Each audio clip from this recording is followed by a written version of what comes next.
Hi friends, ఈ video నచ్చినట్లయితే like చేయండి, సబ్స్క్రైబ్ చేయండి.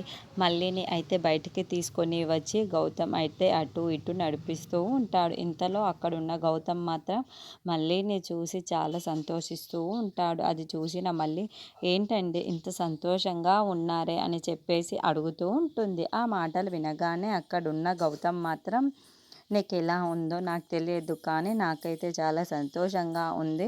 నిన్ను మన బిడ్డని చూస్తూ ఉంటే నాకు అలాగే చూస్తూ ఉండిపోవాల్సింది. మళ్ళీ నీకెలా ఉంది అని చెప్పేసి అడుగుతూ ఉంటాడు. ఆ మాటలు వినగానే అక్కడున్న మళ్ళీ అయితే ఎలా సంతోషంగా ఉంటుందండి. ఇలా బంధించేసి నన్ను ఉండమంటే నేను ఎలా ఉండగలను అని చెప్పేసి అంటూ ఉంటుంది. ఆ మాటలు వినగానే అక్కడున్న గౌతమ్ మాత్రం అవునా, ప్రతి ఆడదానికి భర్త బిడ్డ ఉంటే చాలు, అదే లోకం కదా, నీకేమో సంతోషంగా లేదంటున్నా ఏంటి అని చెప్పేసి అంటూ ఉంటాడు. ఆ మాటలు వినగానే అక్కడున్న మళ్ళీ అయితే ఇలా బంధించేసి సంతోషంగా ఉండమంటే ఎలా ఉండగలను అండి అని చెప్పేసి అంటూ ఉంటుంది.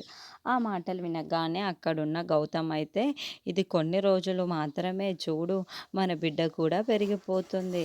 మన బిడ్డ బయటికి వచ్చిన వెంటనే మనం కూడా అందరం దగ్గరికి వెళ్ళి చాలా సంతోషంగా ఉండవచ్చు.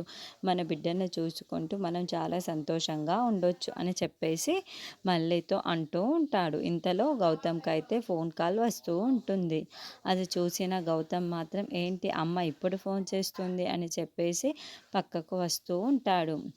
ఏంటమ్మా ఇప్పుడు ఫోన్ చేశావు అని చెప్పేసి అడుగుతూ ఆ మాటలు వినగానే అక్కడున్న వాళ్ళ అమ్మ అయితే ఏంట్రా, కడుపుతో ఉన్న దాన్న కోడలైతే కనిపించడం లేదు, నువ్వు కూడా ఇప్పుడు కనిపించడం లేదు, మీరిద్దరూ నాకు కనిపించకపోతే నాకు ఎలా ఉందో తెలుసా, చాలా బాధగా ఉందిరా, మీ ఇద్దరు ఎక్కడికి వెళ్ళిపోయారు అని చెప్పేసి అడుగుతూ ఉంటుంది.